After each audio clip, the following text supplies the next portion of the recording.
Hello, everybody. Hello everybody. After so long we are meeting like this. I heartily welcome you all to the class of third year microbiology. It is very nice to meet you virtually and I think the same with you. We are going to discuss about paper 502 prokaryotic metabolism, and during the discussion we will have an overview of the paper. Prokaryotic metabolism is divided into 5 units which are having very important components. Prokaryotic metabolism is something which is very fundamental and quite interesting also. So let us have now overview of the paper. Let us have an overview of this particular paper. The paper is distributed in 5 different units. Unit number 1 tells us about introduction to metabolism and bioenergetics. Unit number 2 is of heterotrophic mode of metabolism and catabolism. Unit number 3 is of energy generation and anabolism. Unit number 4 is about specific metabolism of special type of bacteria, and last, that is unit 5, is of membrane transport in bacteria. As we go through the syllabus, I shall give you brief idea about the scientific terms. There will be a list of reference books after each unit. So you can write down the names of the books. So let us now have a look on prokaryotic metabolism. The meaning of prokaryotic is very ancient and primitive. They are unicellular cells, especially bacteria, which are devoid of membrane-bound organelles and well-developed nucleus. Instead of nucleus, they have double-stranded DNA in their structure. Then metabolism. What is metabolism? It is the process by which living cells convert food substances into energy and cellular components. Now, the first component, bioenergetics. It is related with the branch of biochemistry and it focuses on how cells produce, store, use and transform energy. What is energy? Energy is the capacity to do work. And what is free energy? It is the amount of internal energy of a system which is available to perform work. There is a term called delta G. It is the change in free energy during a particular chemical reaction in a living cell. The next component is energy metabolism. Energy metabolism includes all the reactions involved in generating ATP from various substances. Then what is ATP? ATP is an organic material, organic compound which provides energy to every living cell. Reducing power. It is an ability of any substance to gain electrons.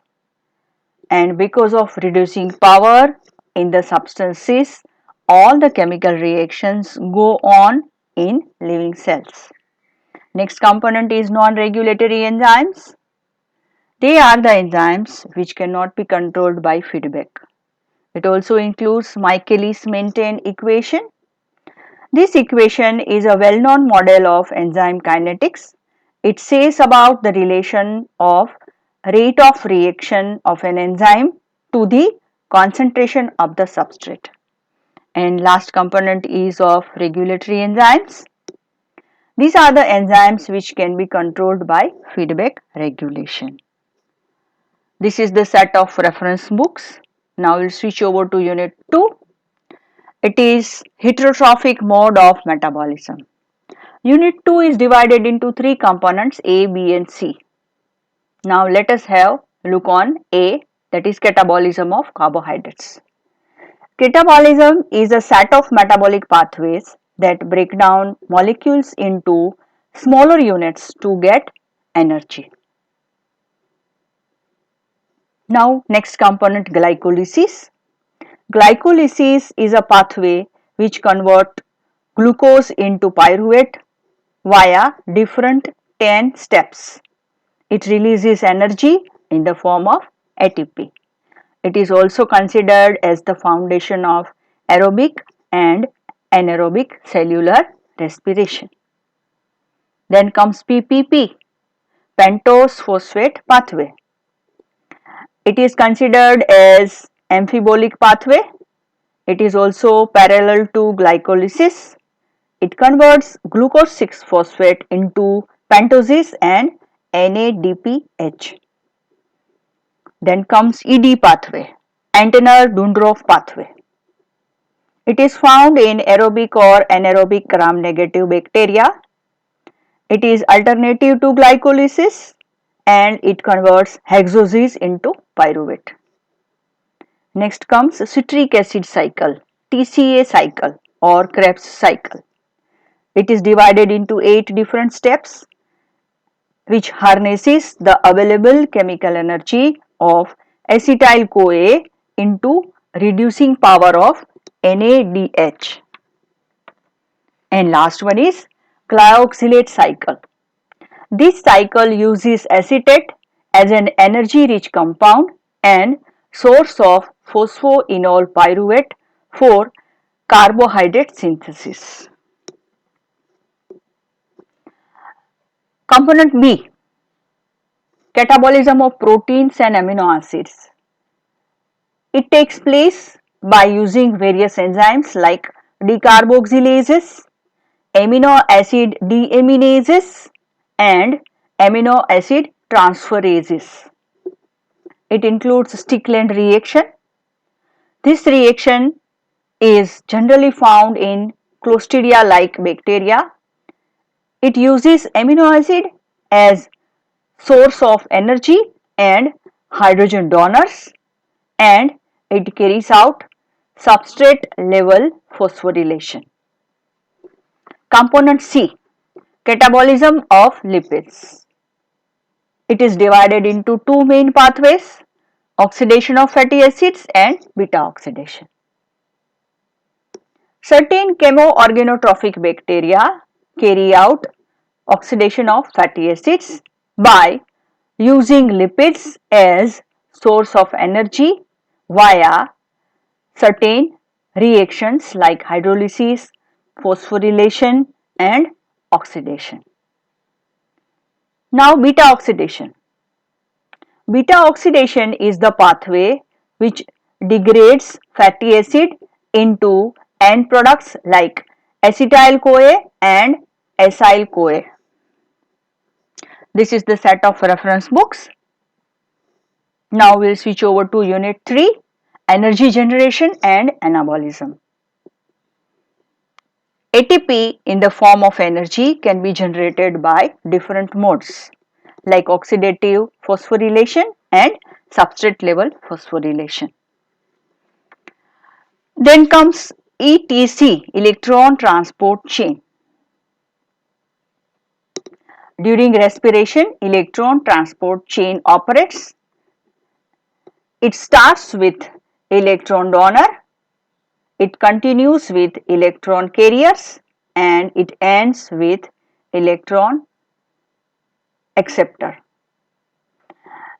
There will be a chain of electrons going from one particular component to another and during the process there is production of a chemical gradient, and this chemical gradient is then after used to produce energy in the form of ATP.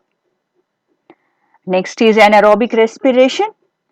It is the process which creates energy without using oxygen. Then comes methods. There are so many different methods which uses biochemical mutants and isotopes of various compounds to find out a particular metabolic pathway and its various stages. And the last component is bacterial photosynthesis. As we know that there is conversion of light energy into chemical energy by certain bacteria along with the conversion of carbon dioxide gas into glucose, which is cellular carbohydrate. This is a set of reference books. Now we switch over to unit 4, selected aspects of metabolism in specific microbial systems. Now what are chemoautotrophs? Chemoautotrophs are the bacteria which utilizes inorganic substances for their growth and they cannot utilize organic compounds for their energy source. There are various examples of chemoautotrophs. We'll take one by one. The first one is nitrifying bacteria. These are the bacteria which have ability to convert ammonia into nitrites, nitrites into nitrates. Very good examples are Nitrosomonas and Nitrosobacter. Next is sulfur oxidizing bacteria.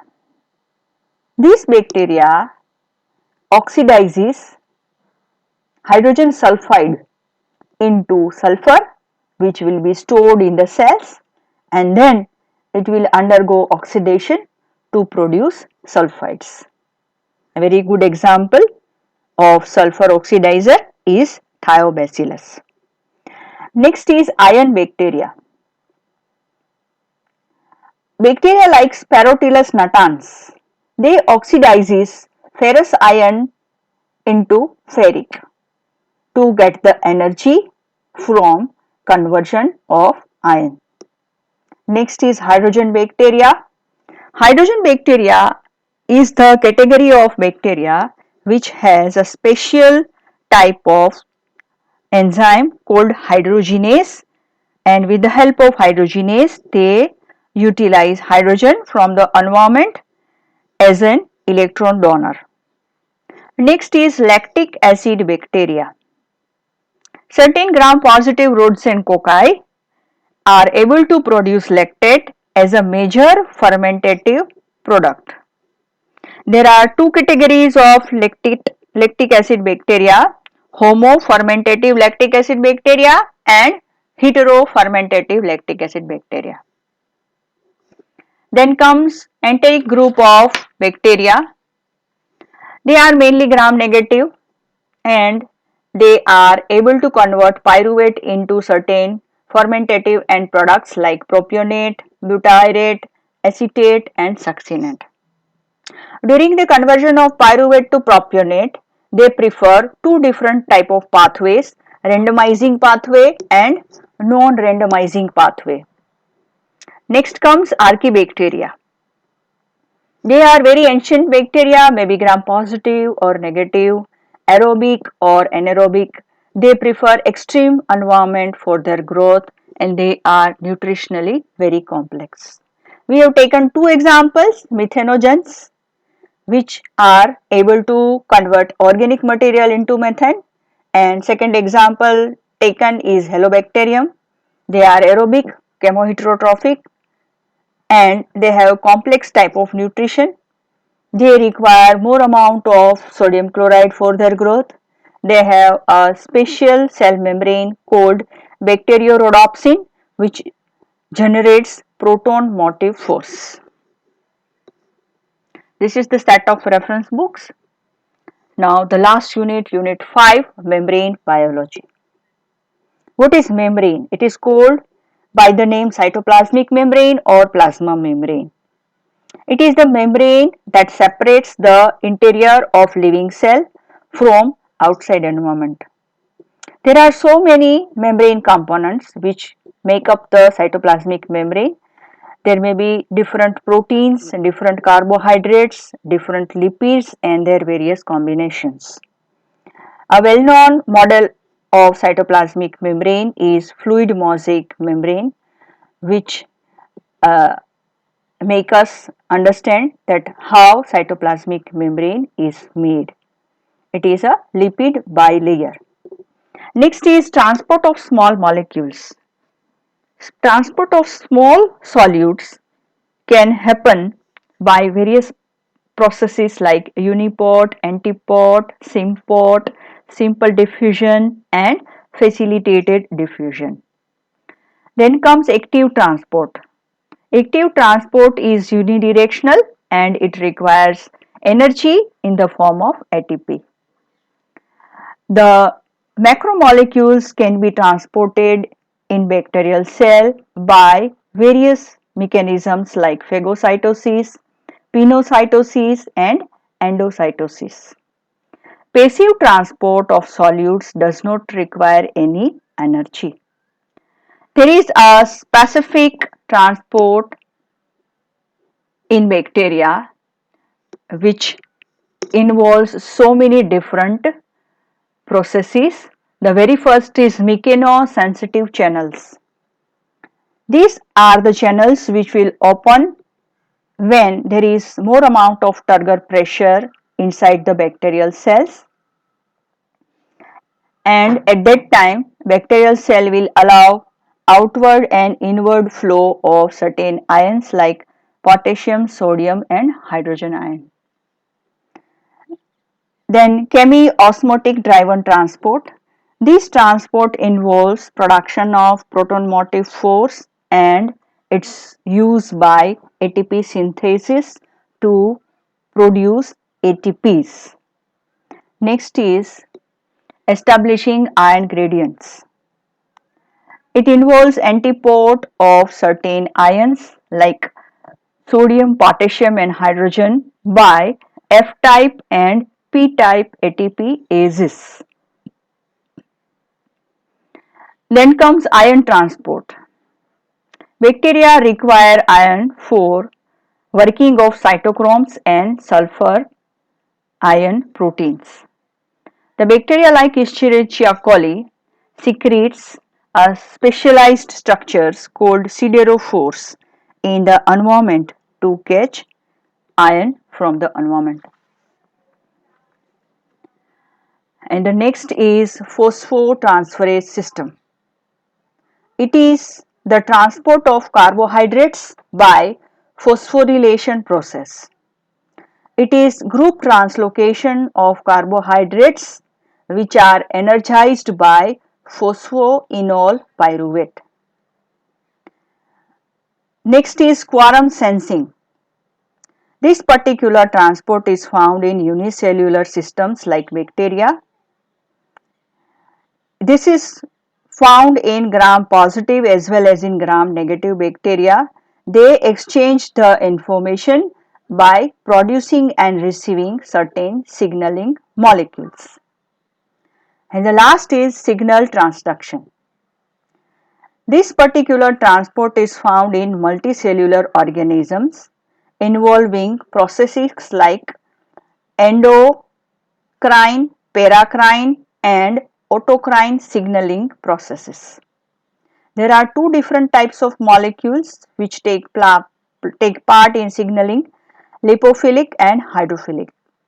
There are specific cell surface receptors found on the cells which receive these signaling molecules are of three types: enzyme linked receptors, ion channel linked receptors and G protein linked receptors. This is about a rough idea of paper 502 prokaryotic metabolism. In future we will discuss something more about prokaryotic metabolism. Till then, stay happy and God bless you. I think you have understood the brief review of paper 502 prokaryotic metabolism. We are going to see different units of this paper one by one and try to get the knowledge from other resources also. There may be so many good videos, so many different materials available in the form of PDF, in the form of PowerPoint presentation, in the form of books. All are available in the internet. You can search your topics in all these materials and try to get knowledge as much as possible from the surroundings. In the next coming meeting, we are going to discuss some more details about prokaryotic metabolism. Till then, stay happy and God bless you.